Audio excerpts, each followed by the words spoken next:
ओम नमो गणेशाय नमो।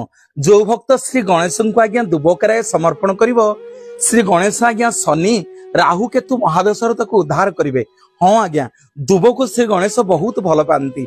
अनलासुर बोली गोटे असुर थिला, से असुर को पेट भितर को गिड़ी देइथिले श्री गणेश। अनलासुर पेट भितर एते ज्वाला करिथिला, देवता माने जेते जे सब औषध आनिक देले श्री गणेशंकर ज्वाला आज्ञा भल हेलानी। ए अनलासुर ब्रह्मांग ठारू बर पाइकरी सबु देवता दानव मानव साधु सन्थ को समस्त आज्ञा खाई गला। शेष को शंकर भगवान श्री गणेश को निर्देश देले, कहले गणेश आज समस्त तुम उद्धार करिवो। श्री गणेश आज्ञा अनलासुर को गिरी देले। परि शेष को कौन कले ना जी देवता मानकर कविराज वैद्य अश्विनी एमिति आज्ञा दुबकेराटी आनिक श्री गणेश को खाइबा को देले।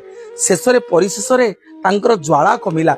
सेठी श्री गणेश देवी पार्वती की पचारे, कहले माँ आज सबू देवता माने समस्ते मत औषध देले, किंतु ये देवता मानकर कविराज ये अश्विनी मते ये दुब घास देले जे मो पेट रोग भल हो गला।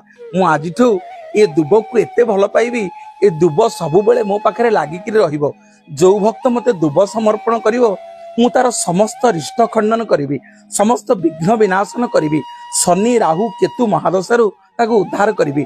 हाँ आज्ञा श्री गणेश को दुब प्रदान कले समस्त रिष्ट खंडन करते गणेश। जय श्री गणेशाय नमः।